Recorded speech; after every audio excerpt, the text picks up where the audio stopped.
Four.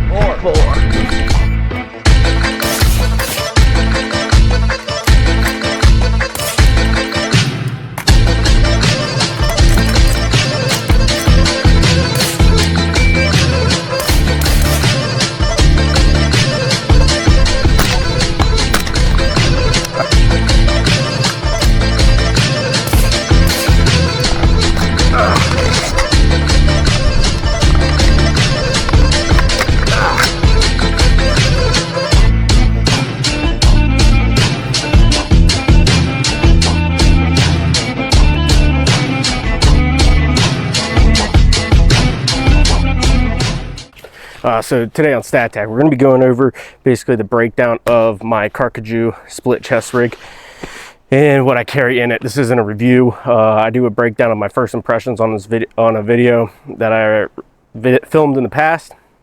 So go check that out. I'll put a link in the description or a little caption up above. If you guys aren't aware, I have an affiliate with Carcajou. I actually bought this myself. I paid full price for it, no discount, but now we have an affiliate with them after my last video. So if you want to use code StatTech and save 10% off, right now they're also having a November sale throughout the entire month of November. So you can save up to 18% off on their bundles and 15% off on everything else. But we're going to go into breaking down what I carry in my rig and what I'm able to carry in this rig, and maybe just some things I like and don't like about it. This, like I said, this isn't a review, but we're going to go into more of that shit. When I go with split chest rig, I figured with my the setup that I have right now with my rifle setup right there, there's other videos in my channel where you can see it, where it's built out and how it's built out. But as I pursue the more DMR SPR role, I felt like I needed a rig that would help support it. So I ended up changing over from my Mayflower Gen 4 to this Carcajou split chest rig. And I know there's a lot of popularity with LBEs and how they're growing in popularity again. But I have a hard time transitioning over into that. And if you've probably checked out my brother's LBE video on a budget LBE that costs like 50 bucks, I'll post that in the link up top here. So you can click on that, check that out if you're interested in a budget LBE. But this video really isn't a budget piece of kit. This is more of an expensive piece of kit. This rig here costs around $365 for the bundle, not the base. The base I think costs around $150. So that's including your V2H harness, which is very nice. You get this included in the bundle. It's a lot more comfortable than I thought it would be. And then you get your 2 4-pack placards and a 9x5 sustainment pouch, which can hold a great amount of supplies if you need it to. But what I think about these split chest rigs is they're great because, well, you can don them off like this in the middle, and then you have this clip here on your chest. I'm going to undo it just because I got the microphone right there, but it still secures it while it's split. So if you're in a hot environment, it's still a breeze. You can pop it when you're getting low into the ground, and you can skull drag or whatnot and not have to lay on top of your kit, and allows you to get lower onto the ground. Kind of the same thing with LBEs, because LBEs you can put it more around your waist and it clears the front of your body so you can get lower to the ground. Now, I prefer the chest rig because, at least in my point of view, or my theory is, if you're a Minuteman or a guerrilla fighter, a lot of the stuff transportation wise isn't really going to be walking from point A to B. If you're doing a lot of that, you're going to wear yourself out, and plus you're going to be all over the place with what you're doing. So you're going to be doing a lot of vehicle transportation operations, so you're going to be in a vehicle a lot. So that's why I kind of gravitate more to a chest rig over a LBE. Now, split chest rigs, you do give up about 1 to 2 molly spacings in the front, which really doesn't matter too much in my opinion. So yeah, all right, so what do I keep in this chest rig? Gonna go ahead and transition over into the spot, and I'll pull everything out for you guys, and you can take a look at what I carry in this chest rig for my DMR setup. So this stuff's mostly tailored towards me and my setup. Mileage may vary for what you got in yours. All right, so we'll just go ahead and break it down into what I got. All right, so we're gonna dig into my rig and what I carry. We're gonna start off the front and just kind of work our way to the sides and out. So first off, this thing has this carries up to 8 mags. So 8 mags on the rig, 1 in your gun, 9. So you got above a combat load, and then you can carry more on your belt or in your pack, multiplying the amount of ammo you can carry. So 8 mags is great.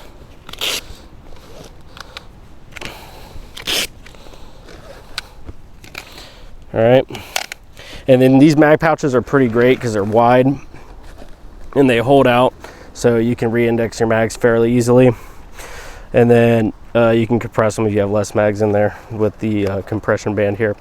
All right, and if you wanted to just run bungees, you can run it through the front of this lip right here and here, and then you don't have to use this flap.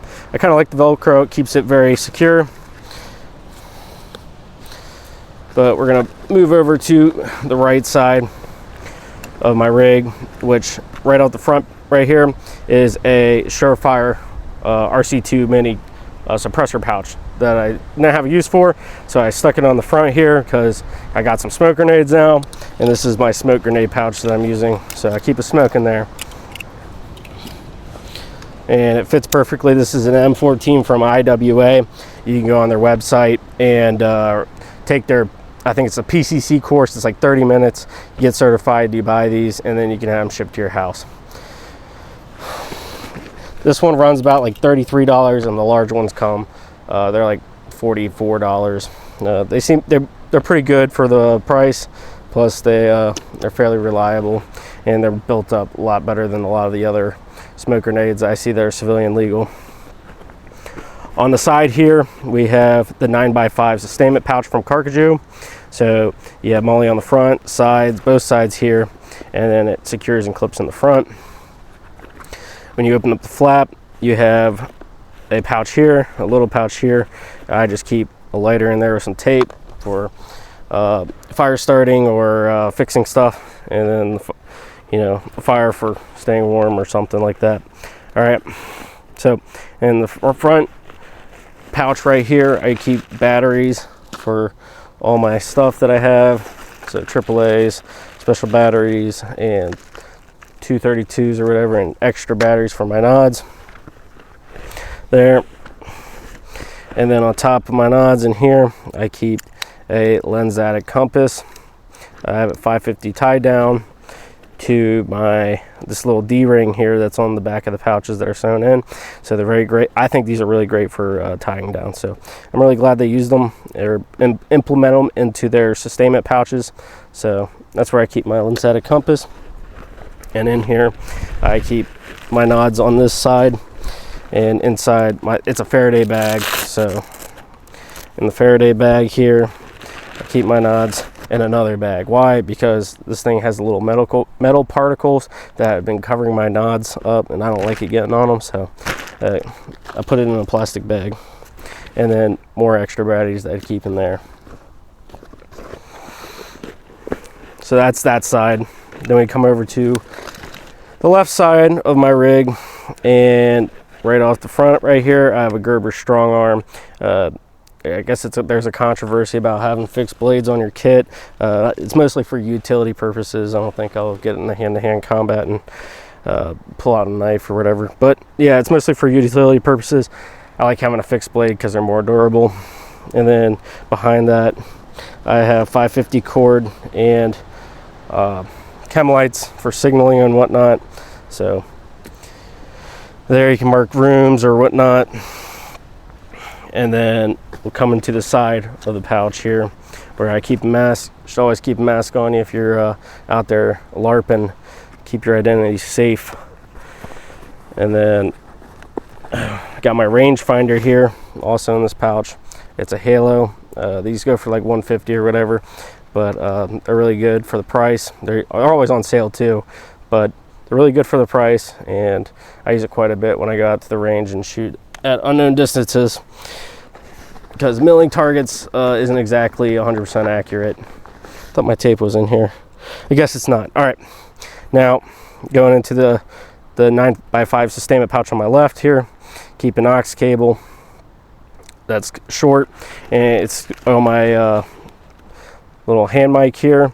It plugs into the top, and then I run it into my sword-ins, so that way I can hear the radio traffic in my sword-ins, and it's not just blurting out into the woods where everybody else can hear it or give away my position or whatnot. And then if I need to talk back, I can just hit the push to talk here on the side and just talk into it. I don't really need a hand mic or a mic off my sword-ins. Okay. Now going into here, I have my dope book / my notebook or whatever, so it's all that stuff. And then I keep a protractor in here to keep it safe from getting crushed or whatnot, with some 550 cord gut to shoot my azimuths when I'm mapping. I don't have a map in here right now, but depending on where I'm going, I try to keep a map of the area, which I can get from Cal Topo for free, and have them printed off on a regular printer sheet of paper, and then I laminate it, and you can carry it around, mark it and whatnot. Another thing I keep in here is my calculator. This is a solar powered and battery powered calculator, so it's got dual power. It charges, and I can use it whenever sunlight's out or whatnot and do calculations, because it's not good to always have your phone on you to do everything. And then I have a little cheat sheet for equations, little measurements for quick reference for measurements for different objects out there in the environment, in an urban environment. And then that's glued to the thing. And these are sharp calculators. You can get them on Amazon or whatever. I'll put a link down in the description below. And then my radio of choice right now is a Alliance HD1. These can be encrypted, so you can keep your comms secure. But the more I learned about securing comms and encrypting comms and just comms in general, is that radios, I feel like you shouldn't rely on for that much, and it's kind of more of a last resort thing that you should use them for. But if you're already giving away your position, I don't see why not to coordinate with your buddies during a firefight with a radio. And then I keep some rolled up tape that you can use for more fixing stuff or covering things up. All right, so that's going to conclude most of the video on basically how I keep my chest rig. If you're wondering about like medical and stuff like that, I keep my medical or my IFAC here in a Helicon fanny pack. So I like it on here because I can move it around to wherever I need it to. It's quickly accessible by a buckle, and I can move it to the back of me, the front of me, and it pretty much stays out of the way, and I can hold a decent amount in it. And then I also run a Spiritus GP pouch. I used to run my nods in this, but now I'm just using it for extra smoke grenades and whatnot. So keep those in there. And I'll put some clips in here or whatnot. Ooh. I'll put some clips in of just me reloading out of this. Re-indexing mags is actually really pretty easy because the pouches stay open, and speed reloading out of these isn't too bad either, especially for running out of a chest rig. So yeah guys, if you like the video, go ahead, like, subscribe, check out our Telegram. We appreciate you dropped in there. And then yeah guys, I'll put, if you feel like checking out the Carcajou stuff, I'll drop a link below to their website and a referral link, since I have an affiliate with them. So if you purchase from them, you'll be helping out the channel a little bit. And thanks guys for watching.